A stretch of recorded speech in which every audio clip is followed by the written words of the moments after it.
வணக்கம். அதாவது இன்னைக்கு லேடீஸ் நிறைய பேர் என்ன ஃபீல் பண்ணுறாங்கன்னா, திருமணமான பிற்பாடு ஒரு 2 குழந்தை பெற்ற பிற்பாடு உடல் எடை அவங்க அதிகரிச்சிடுறாங்க. ரொம்ப குண்டாயிடுறாங்க. அது அவங்களுக்கு ஒரு வருத்தத்துக்குரிய விஷயமா இருக்குது. உடம்பு எடை அதிகமாயிருச்சு, இது உடம்பு எடையை குறைக்க முடியல அப்படிங்கிற மாதிரி ஃபீல் பண்ணிக்கிட்டு இருக்காங்க. அதுக்கு என்ன பண்ணலாம்? உடல் எடையை குறைக்கிறதுக்கு அப்படின்னு சொன்னால் என்ன பண்ணலாம்? யோகா தான் பண்ணணும்னு நான் சொல்லுவேன். பயிற்சி பண்ணுங்கள், டெய்லி பயிற்சி பண்ணுங்கள் அப்படின்னு சொல்கிறோம். ஆனால் அவங்களுக்கு அது நேரம் இல்லை அப்படிங்கிற ஒரு விஷயம். ஏன்னா குடும்ப பொறுப்பை அவங்க பார்க்கறனால காலையில் பிள்ளைகளை ஸ்கூலுக்கு அனுப்புகிறதோ, கணவரை வேலைக்கு அனுப்புகிறதோ, சமையல் பண்ணுறதோ, வீட்டு வேலைகள் பார்க்குறதே அவங்களுக்கு நேரம் பத்தலை. அப்படி இருக்கும்போது எப்படி நாங்கள் யோகா பண்ணுறது? ரெண்டாவது இன்றைக்கி இருக்கிற சூழ்நிலையில் வெளியில் கிளாஸ் போய் யோகா பண்ணணும் அப்படின்னு சொன்னால் அது ஒரு சங்கடம் வேறு. பொம்பளையால் போய் வெளியில் கிளாஸில் போய் ஒரு யோகா கற்றுக்கிறதா போகிறதா அப்படிங்கிற மாதிரி அந்த மாதிரியான ஒரு உணர்வுலையும் கூட நிறையா பேர் இது உடல் ஆரோக்கியத்தை பராமரிக்காமையே விடுறாங்க.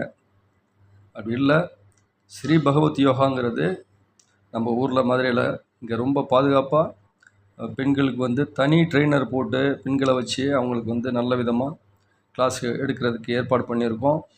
அதனால் பெண்கள் எந்த விதமான சங்கடமும் இல்லாமல் பாதுகாப்பான முறையில் என்ன பண்ணலாம்? யோகா பண்ணலாம்.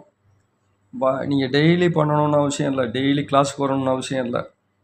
நீங்கள் வாரத்தில் 1 நாளோ அல்லது 2 நாளோ கிளாஸுக்கு வந்தீங்கன்னா அவங்க சொல்லித்தர பயிற்சிகளை அப்புறம் தொடர்ச்சியாக வீட்டில் வச்சு ஒரு 4 நாள் பண்ணுங்கள். அதுக்கப்புறம் 4 நாளைக்கு ஒருக்கா நினைச்சிக்கலாம், கற்றுக்கலாம். அப்படி மெதுவாக கற்றுக்கலாம், ஒன்றும் பிரச்சனை இல்லை. வாரத்தில் 2 கிளாஸ் அட்டன் பண்ணிக்கிட்டு அவங்க சொல்லித்தர பயிற்சியில் நீங்கள் வீட்டில் உங்களுக்கு எப்போ நேரம் இருக்கோ, பிள்ளைகளை ஸ்கூலுக்கு அனுப்பிவிட்டு,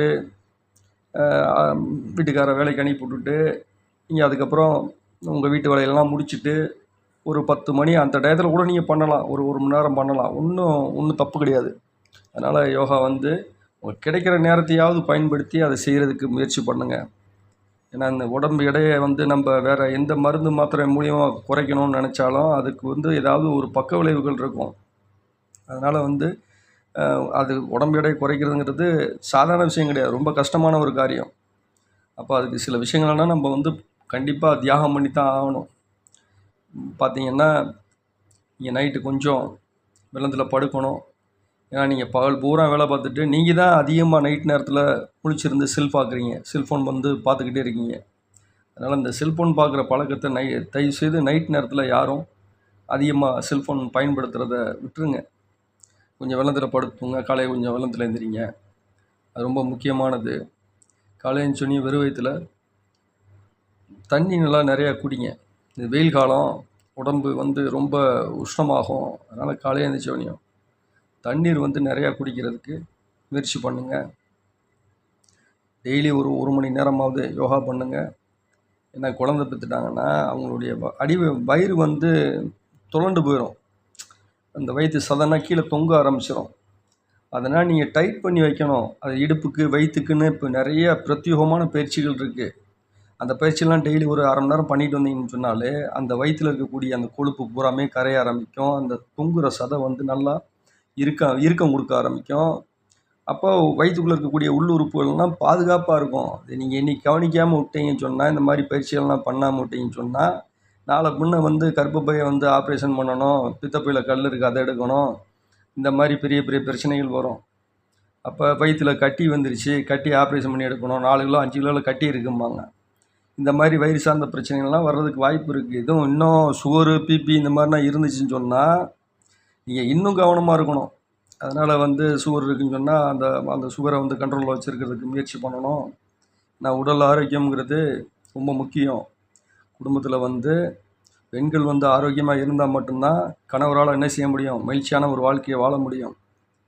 அப்போ நீங்கள் படுத்துக்கிட்டீங்க, சம்பாரித்த காசு பூரா மருத்துவத்துக்காண்டி செலவழிக்கிற மாதிரி இருந்துச்சுன்னா இது ரொம்ப வருத்தத்துக்குரிய விஷயமா ஆயிரும். அதனால் பெண்கள் தயவுசெய்து உங்கள் உடல் ஆரோக்கியத்தை நீங்கள் நல்லா வச்சுக்கிறதுக்கு முயற்சி பண்ணுங்கள்.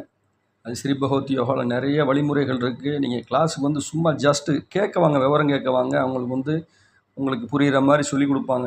உணவு பழக்க வழக்கங்களை எப்படி மாற்றுறது, லைஃப் ஸ்டைல் எப்படி மாற்றுறது, உங்களுக்கு கிடைக்கக்கூடிய நேரத்தில் எப்படி இந்த பயிற்சிகள்லாம் பயன்படுத்துறது, இது எல்லா விவரமும் உங்களுக்கு சொல்லிக் கொடுப்பாங்க. அப்போ ஒரு மாதத்தில் வந்து குறைஞ்சபட்சம் உங்களால் 2 கிலோ உடல் எடையை கண்டிப்பான முறையில் குறைக்க முடியும். இது மேஜிக் கிடையாது. நம்ம எடுத்தெடுப்பில் என்ன ஆசைப்பட்றாங்க, எடுத்தெடுப்புலேயே மடமடன்னு குறையுமா அப்படின்னு ஆசை. அது நடக்காது. அது மாயாஜலமாக பண்ண முடியும். அப்படி பண்ண முடியாது. நீங்கள் பொறுமையாக முயற்சி பண்ணீங்கன்னா மாதத்துக்கு ஒரு 1.5 கிலோலேருந்து 2 கிலோன்னா நீங்கள் ஒரு 6 மாதம் கொஞ்சம் முயற்சி பண்ணி இந்த நான் சொல்கிற மாதிரி இந்த உணவு பழக்கம் எல்லாத்தையும் டோட்டலாக மாற்றினீங்கன்னு சொன்னால், இந்த பயிற்சியில் விடாமல் செஞ்சீங்கன்னு சொன்னால், ஒரு 6 மாதத்தில் உங்களுக்கு வந்து ஆரோக்கியமான ஒரு உடம்பு, ரொம்ப அழகான ஒரு உடம்பு கிடைக்கும். அப்போ அதுக்கு நீங்கள் தான் கொஞ்சம் முன் வரணும். உங்கள் உடம்பை நீங்கள் தான் பார்த்துக்கணும். கணவன்மார் என்ன செய்வாங்க, அவங்க கஷ்டப்பட்டு சம்பாரித்து கொடுப்பாங்க, அவ்வளோதான். அதை நீங்கள் சேமித்து அதை பாதுகாத்து பிள்ளைகளுடைய எதிர்காலத்துக்கு எல்லாமே உங்கள் கையில் தான் இருக்குது. அதை வந்து நீங்கள் உங்கள் உடல் ஆரோக்கியத்துக்காண்டி செலவழிக்கிற மாதிரி வச்சிடாதீங்க. அதனால் வந்து பெண்கள் வந்து தயவுசெய்து ஸ்ரீபகவதி யோகாவுக்கு வந்து விவரம் கேளுங்க.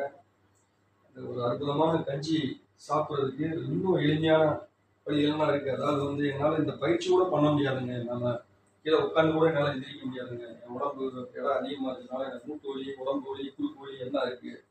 அதனால் பயிற்சி கூட பண்ண முடியாது. இல்லைங்களா, நம்ம வந்து அது நீங்கள் கிளாஸ் பண்ணீங்கன்னா உங்களுக்கு அவங்களே வந்து எப்படி செய்யணும், இந்த வெயிட் லாஸ் பவுடர் வந்து எப்படி பண்ணணுங்கிறத அவங்களே உங்களுக்கு நேரடியாக சொல்லி கொடுப்பாங்க.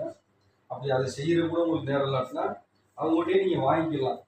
வாங்கி அதை டெய்லி பயன்படுத்தலாம். காலையில் வந்து ஒரு 2 கிளாஸ் தண்ணியில் ஒரு 2 ஸ்பூன் போட்டு அதை நல்லா கொதிக்க வச்சுட்டு கஞ்சி மாதிரி காய்ச்சி காலையில் உணவுக்கு பதிலாக, காலையில் சாப்பாடு சாப்பிடாம உணவுக்கு பதிலாக இதை சாப்பிட ஆரம்பிச்சிங்கன்னா உடம்புல இருக்கக்கூடிய கெட்ட கொழுப்பு பூரா மடமடமடமும் குறைய ஆரம்பிக்கும்.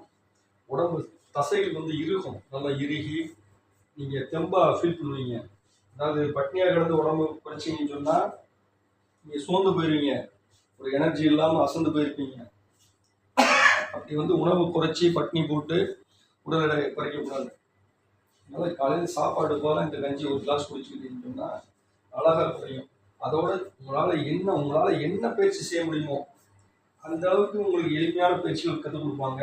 அந்த பயிற்சியாவது செய்யுங்க. எதுவும் செய்யாமல் இருக்கிறதுக்கு ஏதோ உங்களால் முடிஞ்சது செய்கிறது ரொம்ப நல்லது. அதனால் ஸ்ரீபகவதி யோகா வாங்க. பெண்களே, உங்கள் உடல் ஆரோக்கியத்தை நீங்கள் கொஞ்சம் பராமரிக்கிறதுக்கு முயற்சி பண்ணுங்கள். ஆரோக்கியமாக இருந்தால் தான் உங்கள் குடும்பத்தை நல்லபடியாக நடத்த முடியும். நன்றி.